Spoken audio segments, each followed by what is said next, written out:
công dân ơi, mau lên thần dưới cờ công dân ơi, mau làm cho cõi bờ thoát cờ, tàn pha vé vàng, người sống xứng danh nghìn năm dòng sông lạc hồng. Many foreign troops who were sent down in Vietnam to fight the war, they did not know anything about that. They just go because they were soldiers. They were ordered to go, that's all. So, like Australian people, or American people especially, they did not know the true cause of the war. But as Vietnamese people, we knew it. The North Vietnam under Ho Chi Minh regime, he followed the instructions from Russia in order to expand the communist ideology, not only down in the South, but also in Southeast Asia. So he was helped by Russia and also the Eastern Europe countries, I mean the communist countries. And we, down in the South, we were helped by the American and Allied countries in the free war. So that kind of war was a war between ideologies, the principles of freedom and against the invasion of the communist regime. So that's the true picture of the war. So we had to defend the south of Vietnam in order not to be invaded by the communist regime.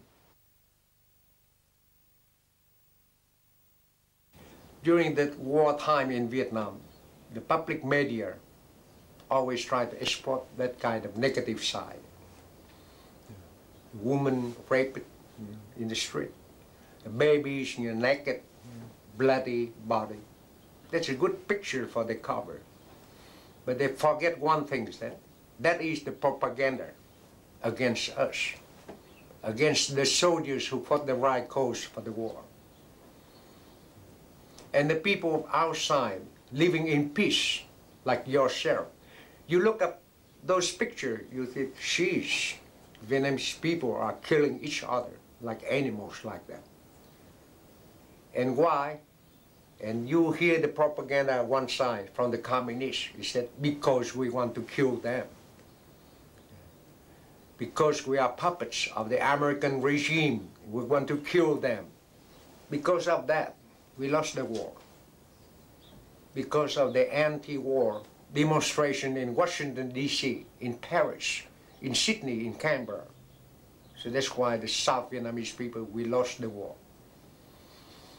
You know why? Because the North Vietnamese communists took advantage of that movement to say that the war in South Vietnam was invented or created by the American imperialists with the Allied forces, like Australia and other countries. So the war itself does not have any just cause at all. South Vietnam cannot be used as the outpost for the defense of the freedom, but only a puppet of the American imperialists. So that's why we lost the war, psychologically speaking. So I think that was not fair at all. Because firstly, those people who demonstrate against the war, I could understand their feeling, because myself, I don't like war at all. So they themselves, they don't like war. But they have to look at the true picture, why we had that kind of war, before to create some kind of movement or to demonstrate it. Because if you demonstrate it in order to oppose something that you don't know truly, you create more problems and you are unfair. So the protests, against the war in Vietnam that happened in Sydney, in Canberra, in Washington, D.C., in Paris, they helped our enemy to invade the South Vietnam and drop us in this kind of situation now as homeless refugees all around the world.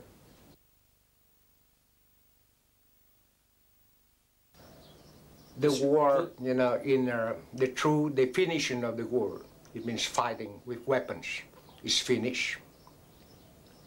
But the war in philosophy, in psychology, and in human rights still continues for me.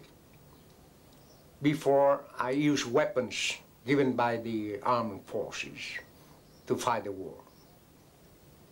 I have the discipline to obey the higher ranking orders, but the war now inside of my heart is more difficult. I can tell you frankly that there are 70 million people back home hope to have some kind of change. And because they suffer too much under the communist regime.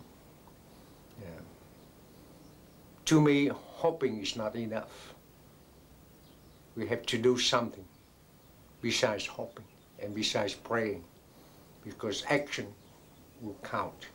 In 1981, Colonel Vo was captured during his own secret mission to Vietnam.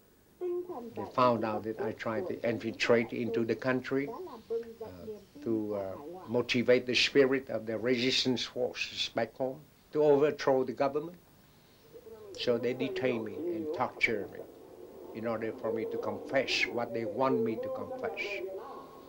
But, and then finally, after 7 months, they present me to the International Press Conference in Hanoi after preparing everything for me to read in front of the press. And I act like I want to obey their orders in order to have the mercy from them. But at the last minute, you know, when I was presented in front of the cameramen and reporters from everywhere, from Bangkok, from Sydney, from Tokyo, from Washington, D.C., I did not read the confession already prepared by the communist government. I said to all the reporters that I continue to maintain my political stance for the freedom and democracy of my country. I do not want to betray anybody who supports my cause, and I'm willing to accept any verdict that the communist regime want to take up on me, even that sentence. So the conference, you know, was a failure, complete failure. So they tortured me, and they detained me for 10 years in isolated cell, without any contact with the outside world. When I was captured and detained in isolation confinement, they present me to many high officials in the political bureau of the Communist Party. I even met, you know, the Deputy Prime Minister and also the Minister of Interior Affairs.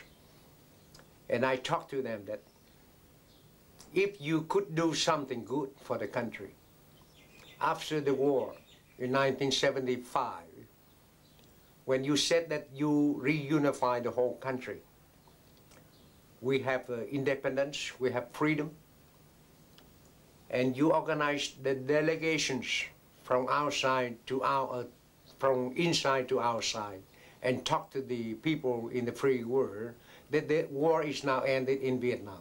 We need your help, and we forget about the hatred, the killings each other. Now we want to rebuild the country.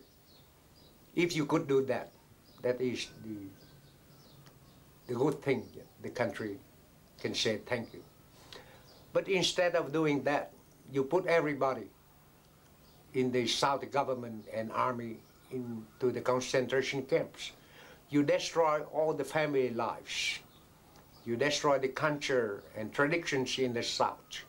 And you make the country become one of the poorest and one of the uncivilized country in the world now, according to the statistic of the United Nations. So what you have done for the country, you have to think for yourself. That is not good. So that's why I want to oppose your ideology. That is not good for the country, not good for the future generation of the country, and not good for the cooperation in the whole world. I oppose you not because I hate you. Even you torture me. You put me in jail for over 10 years. You separate my family life. but I do not hate you. I want to oppose you in politics in order to tell you that what you have been doing in my country is wrong. That's all.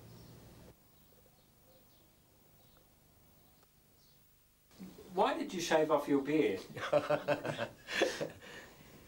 Even though that is a personal question, but I'm willing to answer. You know, during the time I was detained in isolation confinement, like I explained to you before, that was an empty cell, dark, completely dark cell, no light, no nothing at all. So I didn't have a razor blade to shave off my mustache and my hair and my beard. So, when I get out of the prison, I want to preserve that beard to let the people know what kind of physical condition I had to bear during those 10 years. But wherever I go around the world to meet my compatriots, a lot of people used to come over and grab my hand and say, Mr. Ton, we love you so much. We understand your sacrifice. But the minute we look at your face, we remember Ho Chi Minh. Because he has that kind of long beard too. So please shave it off. So I just try to respect their emotion, so I shave it off. And maybe when I shave it off, I look much younger then. And I don't look like myself as Ho Chi Minh, my opposition.